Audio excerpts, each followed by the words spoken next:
The hell is going on? I want to tell कि justice कहाँ पे है कश्मीर में? मैं अभी अपने भाई के लिए लड़ रही हूँ, नो डाउट इसमें थ्रेट्स भी आ सकते हैं। सिंगल कॉपी अफेयर के लिए हमें 8 साल लड़ना पड़ा। 25 अगस्त 2010 है, ये दिन हर एक के लिए आम डे है क्योंकि किसी को पता नहीं है इस दिन क्या हुआ था। तो आई विल एलॉबरेट इस दिन क्या हुआ था। 25 अगस्त 2010 को एक मासूम की मौत हो गई थी, ज़ेरी चोब उसको हलाक किया गया था।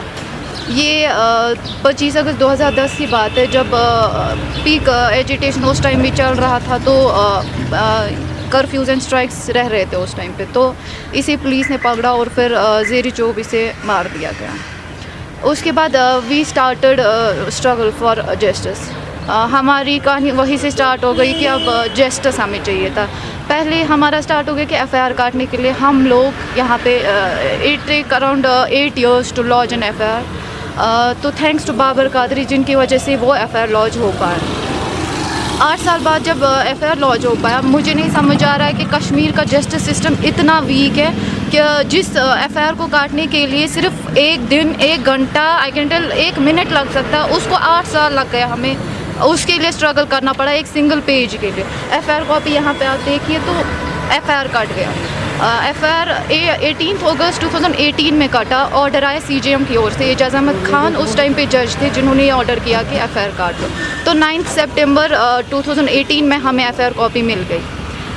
देन हमें लगा था चार्जशीट भी, क्योंकि 42 डेज़ की इन्हें मोहलत दी गई थी कि 42 डेज़ के अंदर अंदर ये चार्जशीट पेश करे कोर्ट के सामने। बट आफ्टर ऑल अभी 3 साल और हो गए, अब चार्जशीट के लिए हम लड़ रहे हैं।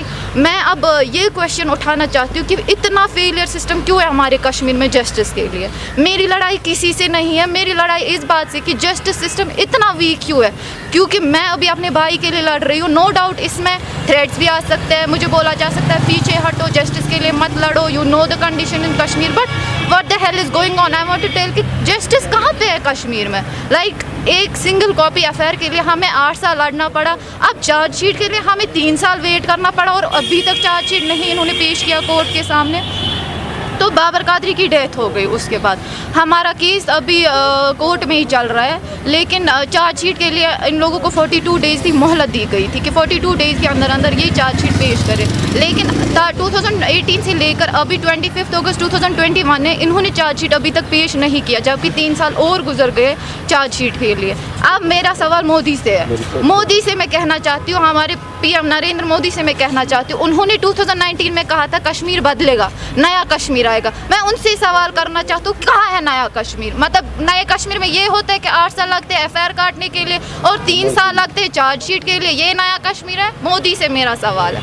मैं चाहती हूँ जिस पेन से हम गुजरे उस पेन से कोई और ना गुजरे, इसलिए मेरा बस मुझे किसी से कोई प्रॉब्लम नहीं है, ना प्लीज़ किसी से मेरा प्रॉब्लम नहीं है, मुझे बस जस्टिस सिस्टम से प्रॉब्लम है। क्योंकि मैं कभी नहीं भूल सकती मेरे भाई को किस तरीके से मारा, कैसे मारा, उससे मैं आगे कभी नहीं बढ़ूंगी, वरना 11 साल हो गए इस बात को, लेकिन मैं एक पॉइंट भी उससे आगे नहीं बढ़ी हूँ। क्योंकि मैं जहाँ भी जाती हूँ मुझे वही दिखता है, पटक पटक और उसका मारना। मुझे वही भाई सामने आता है आईसीयू में पड़ा हुआ जो कहता है कि इंसाफ का है। तो मैं बस इस बात के लिए मैं उर्जीबा हमेशा उसके जस्टिस के लिए खड़ी रहूँगी। मुझे पता है मुझे इसके बाद क्या करेंगे मुझे नहीं पता, कौन क्या कहेगा क्या करेगा मुझे कोई फिक्र नहीं है, क्योंकि मैं इस बात के लिए रेडी हूँ। कॉन्सिक्वेंसेस भी होंगे इस सब में, but I will fight for my brother till my last breath. Okay. What's your name? Urjiba. Thank you.